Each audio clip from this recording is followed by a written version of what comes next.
Bonjour Bachar, Bonjour. est-ce que vous pouvez vous présenter assez rapidement pour les gens qui ne vous connaissent pas encore? Alors, pour ceux qui ne me connaissent pas, je suis actuellement donc, président de la Fédération française des échecs. Je suis issu du monde des échecs, puisque j'ai été le premier grand maître. J'ai eu le privilège d'être le plus jeune maître international du monde à une époque, il y a fort longtemps, une époque révolue. Et puis, j'ai été le premier grand maître international francophone, et donc en 1989. Et puis j'ai été également champion de France il y a très longtemps, individuel, quand j'étais plus jeune que vous. Je ne suis pas sûr, mais bon, c'est pas loin de ça. J'ai 18 ans. Ah bon, donc j'étais un peu plus âgé, j'avais 21 ans à l'époque. Et j'ai joué plusieurs championnats de France par équipe, avec l'équipe de Strasbourg, avec l'équipe de Clichy, avec l'équipe de Lyon, avec Donc les plus grands clubs. oui, avec les clubs de Grenoble aussi, avec d'autres clubs, pas mal de clubs. Donc j'ai un parcours de joueur d'échecs, de compétiteur. Et puis par ailleurs, j'ai fait mes études universitaires. J'ai fait l'Institut d'études politiques, donc Sciences Po à Grenoble, et un DEA en économie de l'énergie, ce qui équivaut à ce qu'on appelle un Master 2 aujourd'hui. Donc voilà, j'ai eu une carrière et échiquienne et professionnelle. D'accord. Du coup, comme vous êtes là à Avoine pour ce 32e Open,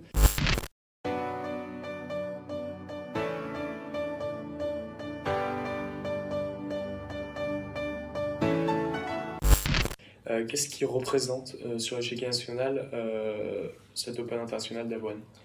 Alors bon, d'abord, la longévité, c'est toujours un signe.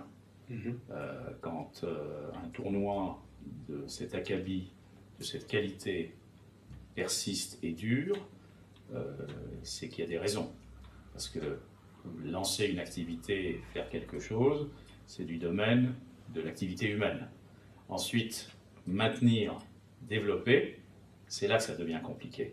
Parce que, eh bien, il peut y avoir la lassitude, il y a toujours les difficultés humaines, difficultés financières, difficultés qui peuvent être liées aussi à la santé, difficultés au changement, à la mobilité, tout simplement, par rapport à l'emploi, mobilité géographique.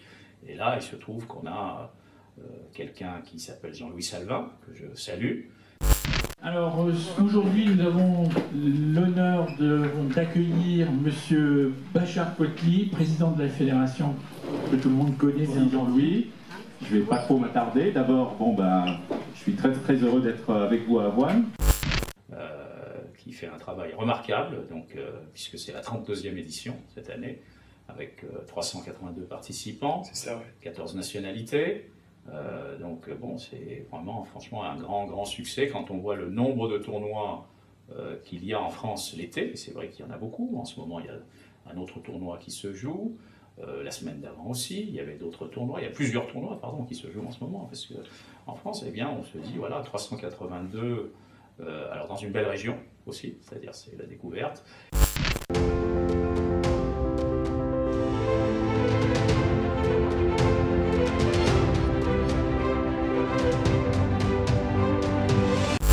Et puis je crois que le fait de permettre aux accompagnateurs des joueurs de venir et d'avoir d'autres activités, c'est aussi ça la clé du succès. C'est-à-dire qu'il ne faut pas juste penser à la compétition en tant que telle, mais il faut penser à tous ceux qui sont autour, à leur confort, leur bien-être. Ils viennent passer un séjour. Et il ne faut pas forcément imposer à la famille ou aux amis, aux accompagnateurs, des échecs toute la semaine. Il faut qu'ils puissent faire d'autres choses, s'aérer. Et je crois que c'est l'ensemble de ces choses-là qui concourent au succès du tournoi d'Avoine.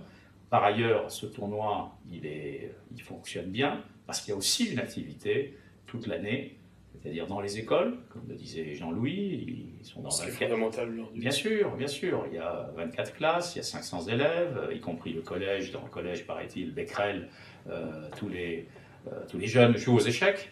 Donc c'est vrai qu'il y a une culture échiquienne qui a été créée à Avoine, et c'est vrai que quand on a une culture, quel que soit le domaine, eh bien c'est beaucoup plus simple de convaincre les élus, de convaincre les institutions, de convaincre les partenaires de venir autour de cette activité. Voilà, c'est ce qui manque aujourd'hui un petit peu en France. C'est vrai qu'Avoine pourrait être précurseur, c'est un des grands clubs français. Et puis, je vois bien qu'en Indre-et-Loire, il y a beaucoup de choses qui se font. Il y a le château de Villandry récemment, il y a la Coupe de la Parité aussi, qui s'est déroulée aussi récemment. Donc, on voit qu'il y a une grande activité sur ce territoire. Et Avoine, bon, bah, c'est quelque part, c'est l'iceberg qui est visible de partout.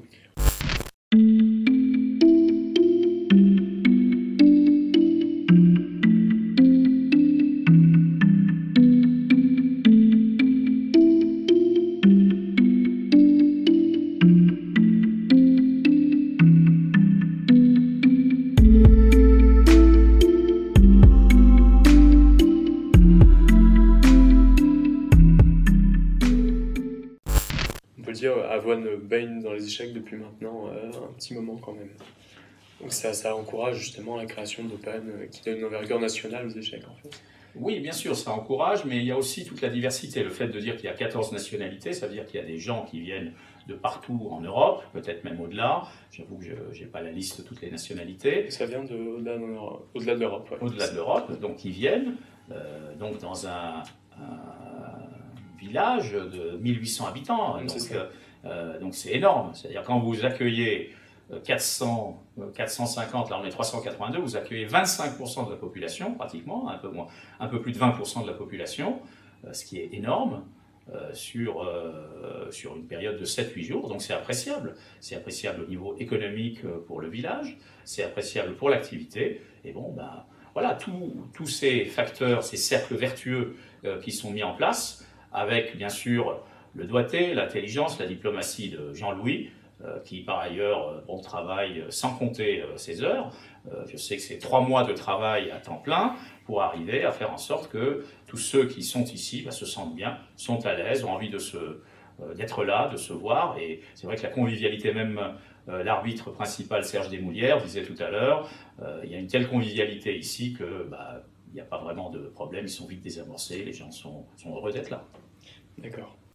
C'est cet ensemble de choses qui permet cette activité qui, j'espère, va continuer le développement de la fédération. Et bien sûr, un mot aussi pour Serge Desmoulières qui s'occupe de l'arbitrage, parce que ce n'est pas une tâche facile, mais il m'a dit que c'était relativement simple ici, parce que le climat était convivial et apaisé. Et je voudrais aussi remercier M. Tapti, donc, qui est chargé des relations internationales de la fédération algérienne, et qui nous fait l'amitié de nous visiter, de venir voir ce très très beau tournoi d'Avoine. Merci. Quel bilan faites-vous après 7 mois de présidence de la FFE aujourd'hui? Alors, c'est difficile de faire un premier bilan. Il y a un premier rapport d'activité. D'abord, il a fallu comprendre un petit peu comment fonctionnait la fédération. Donc, il a fallu rentrer, voir, auditer, comprendre un petit peu quels étaient les besoins. Et tout à l'heure, je parlais de culture. Et le fait d'aller dans une culture de développement, c'est quelque chose qu'il faut essayer de faire comprendre. Le développement, c'est quoi? Le développement, c'est avoir plus de licenciés à la fin. Parce qu'une fédération, c'est le nombre de licenciés. Aujourd'hui, on est grosso modo à 60 000 licenciés, dont 40 000 jeunes de moins de 20 ans et une vingtaine de milliers de plus de 20 ans. Donc on est une fédération de jeunes. C'est totalement différent, mais ça reste quand même du haut niveau. Là, c'est un championnat de France jeune et on voit que c'est des petits poussés, des pousses, des futurs champions, j'espère.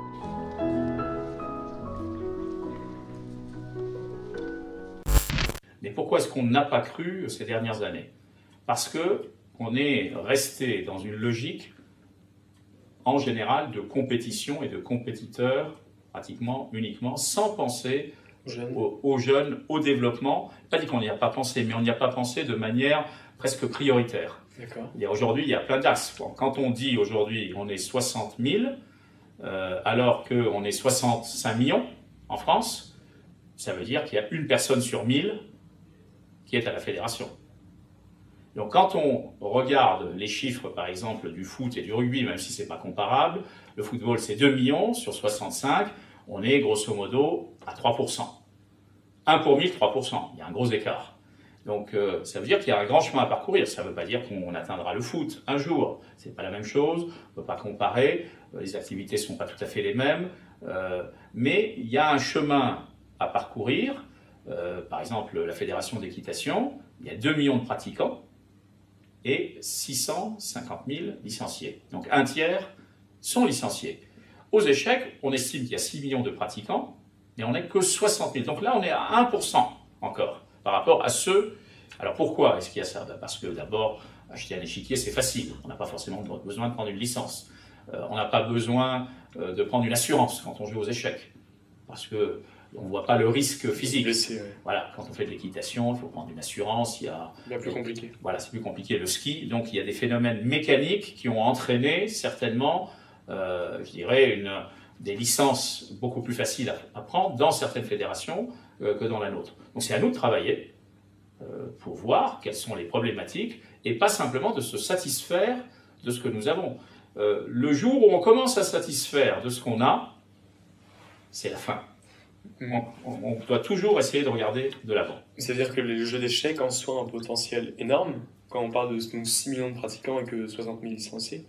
D'accord, donc l'objectif est vraiment d'augmenter le nombre de licenciés et de mettre l'accent sur les jeunes, du coup, le scolaire. Alors, continuer. Il y a plusieurs gisements, comme on dit. On a déjà énoncé, lorsqu'on a fait campagne l'an dernier, la campagne est terminée depuis le 10 décembre, c'est qu'on souhaitait passer de 60 000 à 100 000 licenciés. C'est ce qu'on a dit. Donc on reste là-dessus.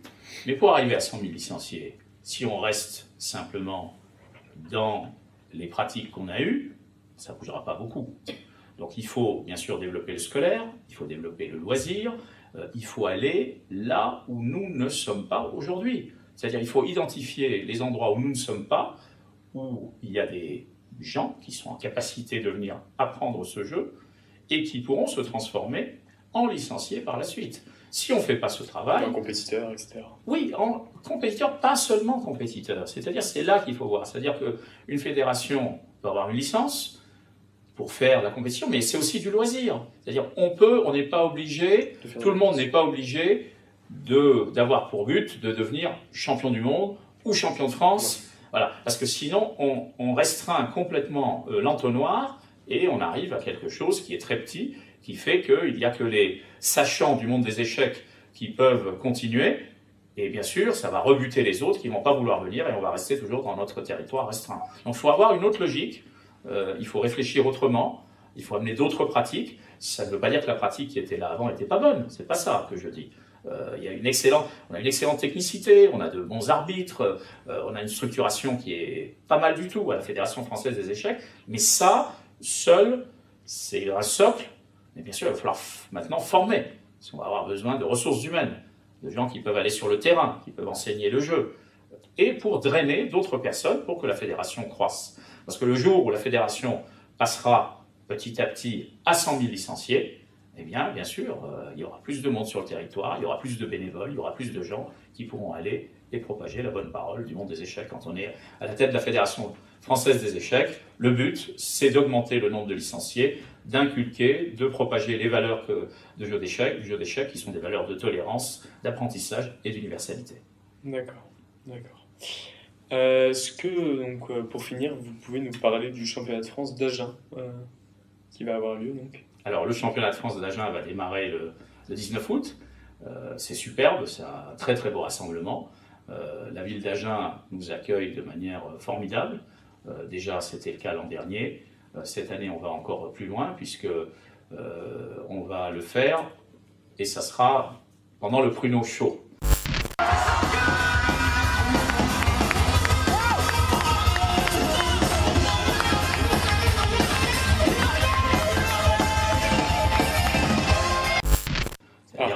Ils font ça donc le 25, 26, 27. Donc on a accordé, je dirais, nos calendriers avec ce calendrier-là, parce qu'il est important que le monde des échecs sorte de son vase clos. Et j'avoue que c'est vraiment une priorité, ça. Oui, bien sûr, parce que si on reste dans notre vase clos, on est à 60 000. C'est un constat, et c'est un constat qu'on a fait. Donc comment on fait pour aller chercher de nouveaux joueurs? Donc qu'est-ce qu'on fait? Eh bien, ce qu'on a dit, on va aller chercher tous les gamins dans les centres aérés qui ont envie d'apprendre à jouer aux échecs. On va les amener soit à Parc Expo, soit on ira là où ils sont pour les initier. Et à la fin du championnat de France, il y aura un nouveau championnat des non classés et des débutants qui va exister, se faire, pour justement permettre aux gens de la ville, aux jeunes de la ville, de participer à un bel événement. Avant, on était dans une sorte de club select exclusif des joueurs d'échecs. Là, on dit, bah voilà, vous apprenez à jouer aux échecs, venez avec nous, rejoignez-nous, c'est la fête des échecs. Et s'il y a un de ces jeunes qui est le champion de France de sa catégorie, qui est un débutant, qui est un non classé, donc on sait très bien où est le niveau. Si ça donne du souffle, si ça permet à la ville d'être enorgueillie, eh bien on crée des partenariats, on crée des liens, on crée des ponts et on renforce bien sûr le jeu d'échecs. D'accord. Donc si on schématise, il y a plusieurs gisements sur lesquels finalement la fédération n'est jamais allée. Et il faut être plus audacieux dans sa démarche pour tester de nouveaux terrains et vraiment mettre l'accent sur les jeunes aussi. Alors, et sur le loisir. C'est pas une question d'être plus audacieux. Ce qu'on a développé dans la campagne, c'était les compétences. C'est-à-dire que la Fédération française des échecs ne disposait pas de toutes les compétences en son sein pour pouvoir aller sur ces terrains-là. C'est-à-dire le terrain du marketing, nous n'y étions pas. Aujourd'hui, le jeu d'échecs a une image extraordinaire. Par contre, la Fédération française des échecs n'a pas une mauvaise image, mais elle n'en a pas.